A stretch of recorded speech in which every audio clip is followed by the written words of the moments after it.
What's up, creeps? It's 10/23/2025, and I just finished The Dark Half by Stephen King. This is not going to be a review of that book per se. It is kinda.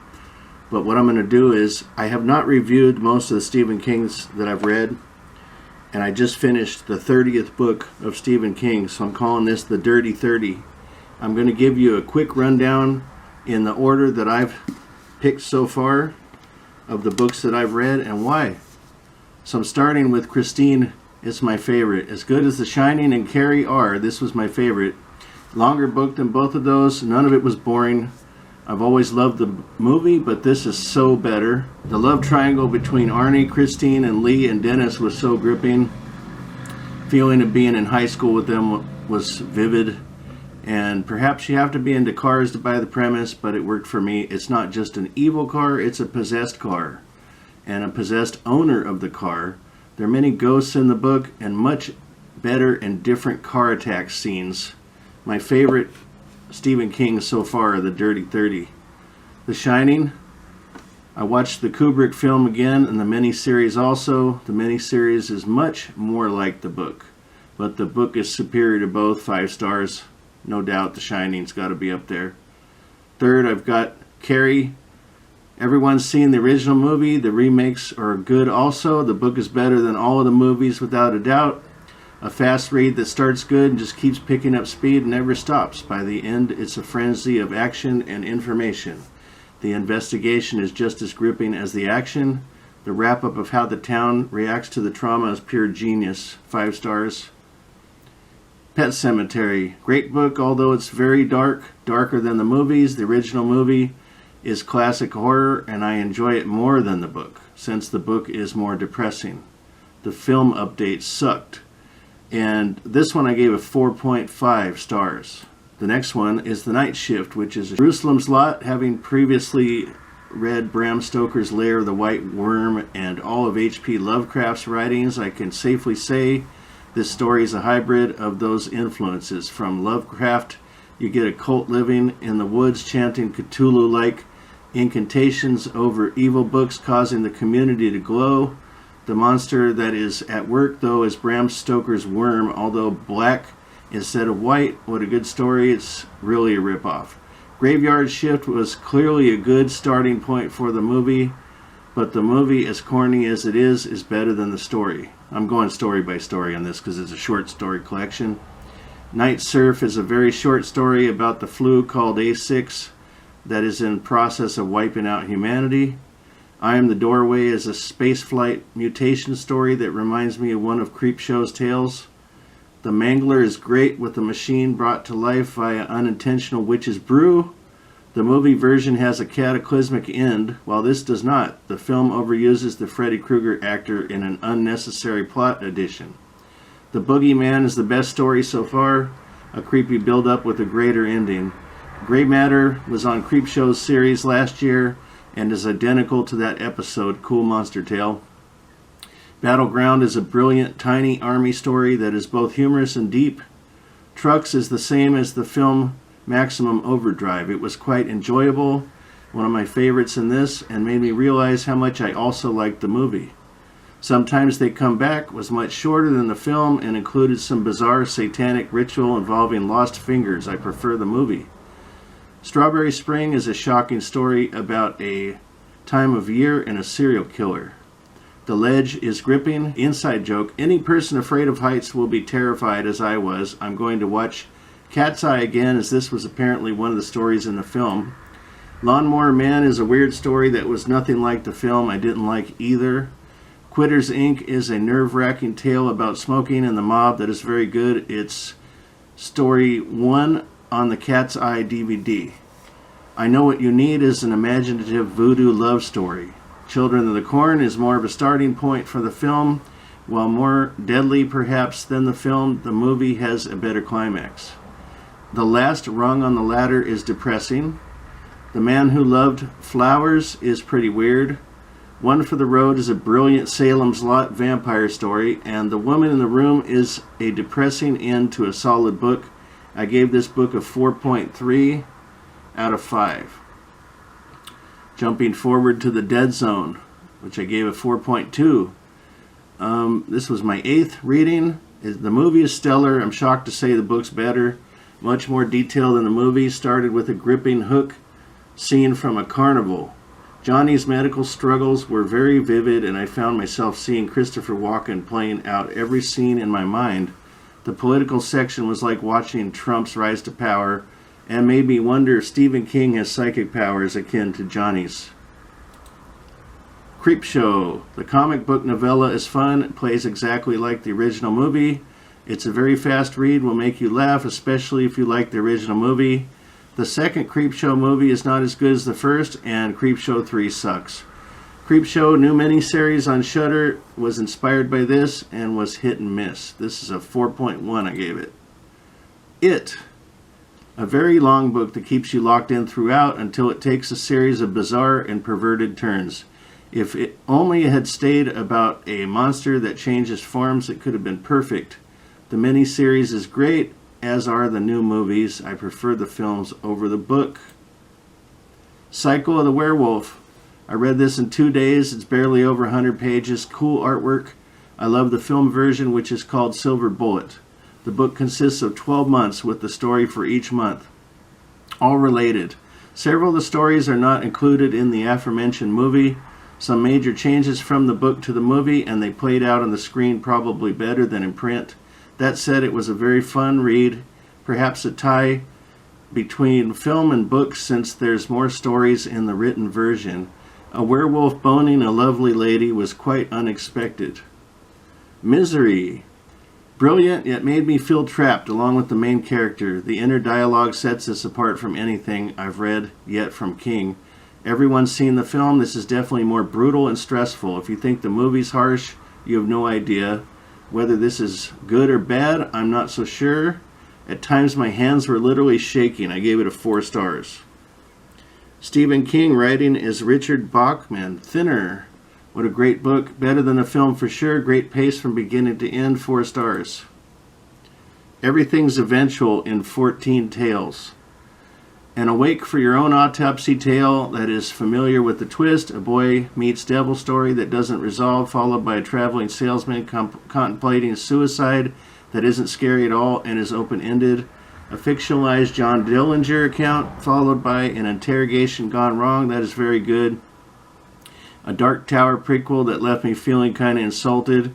I'm not a fantasy fan. I don't want to use this book as a Dark Tower recruitment tool, so I stopped reading this one. The short story, Everything's Eventual, is by far the best at that point. It's about a psychic on a dark government project. Next, a depressing divorce tale, followed by a spooky painting story, and then another divorce caught up in a random violence. A deja vu hot mess was next, followed by 1408, which became a stellar film.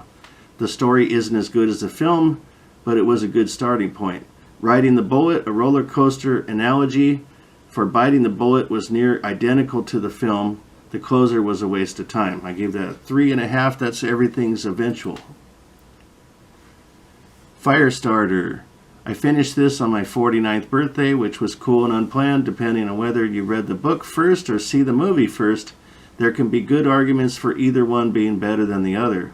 The book truthfully was too long, especially before the middle section. It's not scary at all, but is a story that echoes the U.S. MK Ultra program. As always, Stephen King gives great detail of methods used in clandestine programs. The wrap-up was a lot different than the movie, and I liked that part better. It was a toss-up whether this was better than Cell, but I believe it barely edged out that book. Cujo, my 29th. It was the first of the year, and it means I'm wishing for fall weather because 100-degree plus temperatures suck. Finished on September 15th. A sad book, mostly about a cheating wife. Could be viewed as a revenge porn, perhaps. Poor Cujo and Others, a solid book, but not a horror story. 3.5 stars. Cell. I finished Cell July 3rd, 2020. It's drastically different than the movie. Some references to Muslim religion in the book. There is no sense of walking around in circles at all. The book relies primarily on dialogue and personal interactions. The one scene on the football field is the same, but other than that, very different. including an ending that leaves you wondering what happened to his son. Overall, I enjoyed both, but the book is better. In the film, I was struck at the closing scene of people walking in a circle around a telephone tower. Unexplained with William Shatner, Mysterious Stones episode showed the black stone mounted on a huge obelisk at the Grand Mosque in Mecca, with people walking around it in the same manner. Strange Evidence also had a group of wild turkeys walking in a circle around a dead cat. Interesting parallels. 3.4 overall. Stephen King, Full Dark, No Stars, includes 4 novellas starting with 1922.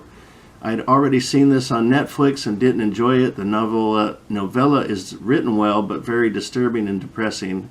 Big Driver I saw on film last year, rated at 4 stars, so I was optimistic. After getting through the rape section of the book, which is awful, and the continuing revelry of it by the narrator, it's frankly making me sick. The movie clearly downplayed this part as factual rather than in your face, and exaggerated the way the book is.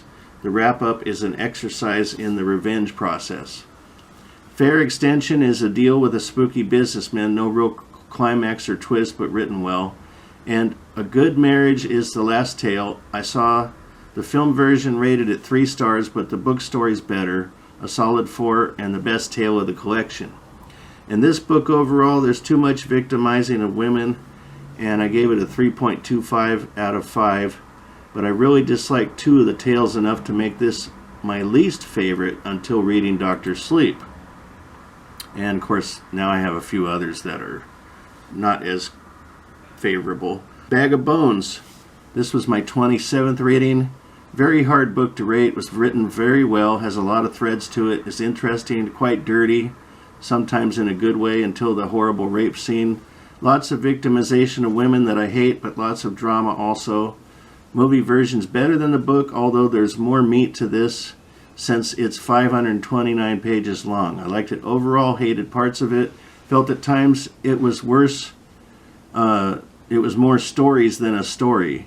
A murder that was quite awful in it also. It is better than Needful Things. Maybe, maybe not, except for the fact it was 200 pages shorter. Needful Things. At nearly 700 pages, this was too long. At its core, it is supposed to be a genie who gives 3 wishes modified. The genie never gives you what you want. Instead of 3 wishes, multiple people get only 1. The problem with this book is that it focuses more on town violence than the supernatural villain, making it not scary, just depressing. 3 stars. Joyland, my 25th. After too many short stories, I finally needed a novel. It was billed as a mystery horror, not really, more of a guy working at a carnival for a few months, and a small side story of murder/ghost. Too much atmosphere, not enough substance. 3 stars. The Dark Half. Movie was forgettable. While the book was better, it was too simple of a premise that was way too repetitive. What was great with the short story Secret Window was drawn out into a novel, and it wasn't better. Nightmares and Dreamscapes.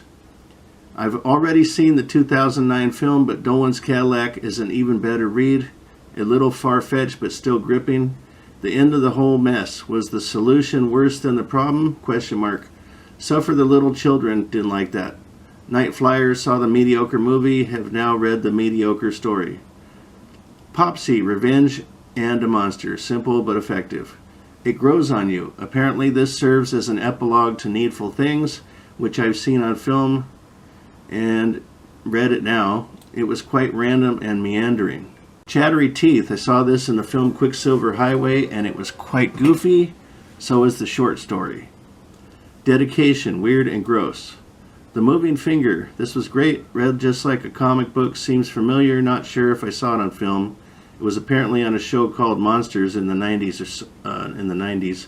Found it on YouTube after search. Definitely have seen it. Sneakers. Not scary. Too long.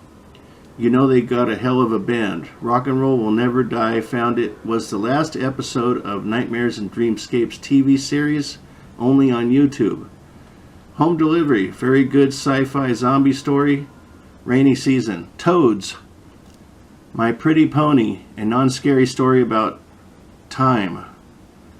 Sorry Right Number, kind of depressing.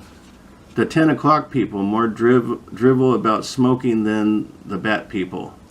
Crouch End, a Lovecraftian story that started well and fizzled. The House on Maple Street, a spaceship in a house. The Fifth Quarter, a gang shootout. The Doctor's Case, a modern Sherlock Holmes tale that is kind of stupid. An elaborate murder planned. The plan was ruined by the fact that the person stabbed in the back screamed, as if no one would have done that. Umney's Last Case, painfully long author kills a character story. Heads Down, nonfiction about his kids' little league that others have reviewed as boring. I'm not bothering with this one. Brooklyn August, a story fragment about baseball. The Beggar and the Diamond, a brilliant closer that proves to me that God can use anything, even Stephen King, to speak to you at the exact right time.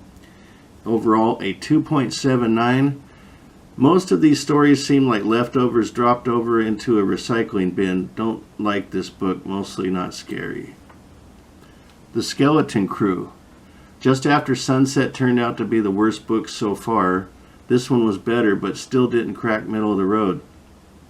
The Mist. The movie was great, except for the downer ending. The book version was so much better. Here There Be Tigers. What the heck was that? The Monkey. Great premise with too much backstory. Cain Rose Up. Awful. Mrs. Todd's Shortcut. A magical, charming story. The Jaunt. Brilliant. The Wedding Gig. A weird mafia story. Paranoid. A chant. A meaningless poem. The Raft, a good blob story. Word Processor of the Gods, it was kind of okay. The Man Who Would Not Shake Hands, it was creepy. Beach World, depressing. The Reaper's Image, okay. Nona, interesting but too violent and weird. For Owen, no idea what that was. Survivor Type, gross. 2 stars, saw this on Creepshow TV series and somehow the over-the-top grossness was a lot funnier on film. Uncle Otto's Truck, awesome. Morning Deliveries, Milkman number 1. Intro more than a story. Big Wheels, A Tale of the Laundry Game, Milkman number 2. Grandma, yes. The Ballad of the Flexible Bullet, weird/violent. The Reach, a good story about crossing over. And overall, this was a 2.68. Bizarre Bad Dreams, another short story collection. Mile 81, a great story about a car that eats people. Premium Harmony, depressing.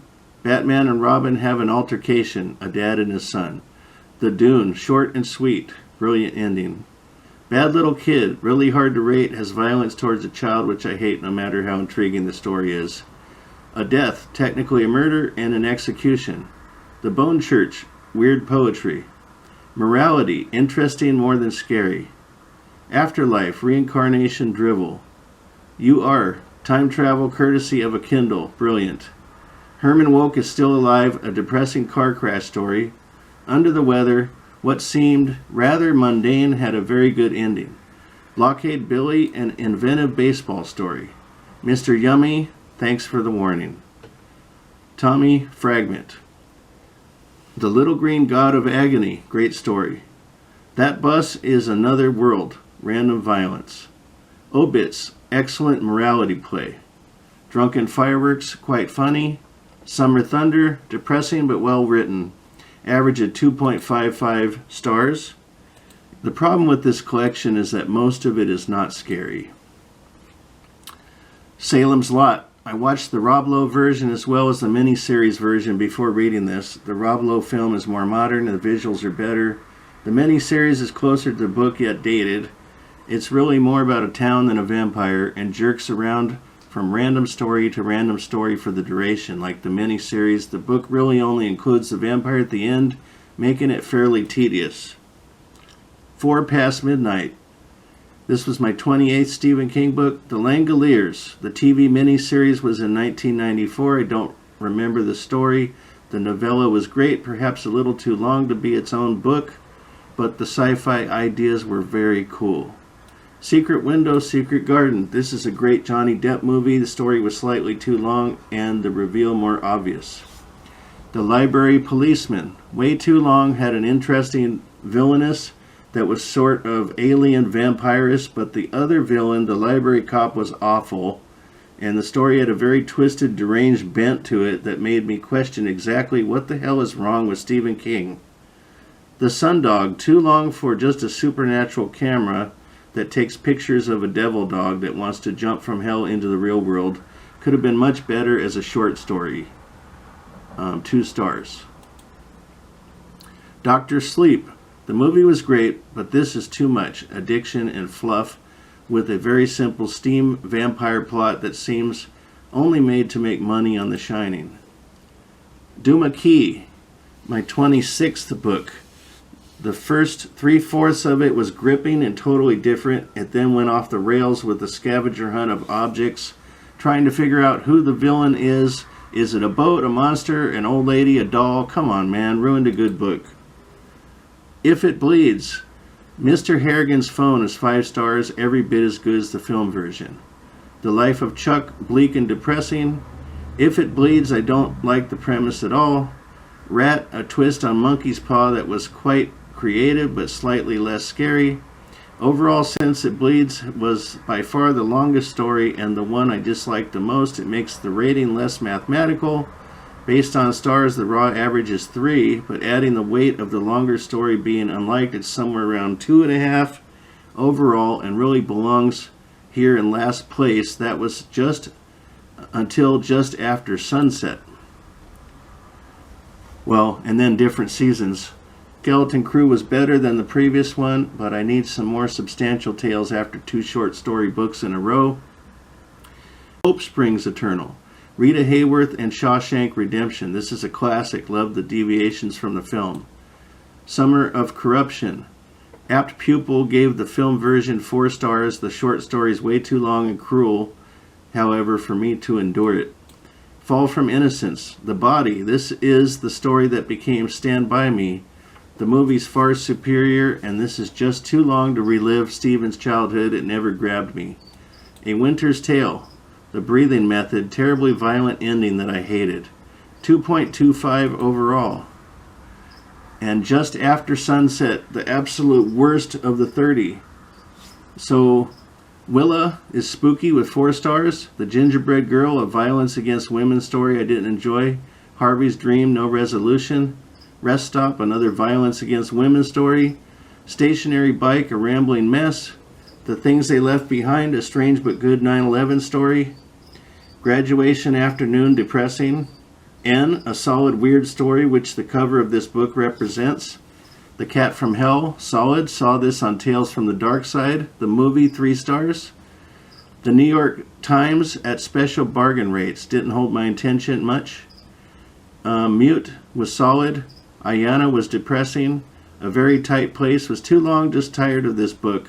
28 stars divided by 13 stories gave this a 2.15 average, by far the worst. And that's the breakdown of the first 30 books. And in general, I'm surprised to say that the novels I enjoy perhaps better, well, not perhaps, I enjoy them better than the short story collection, which is not true to my background. I love short stories, but nonetheless, there's a lot of bad ones in there.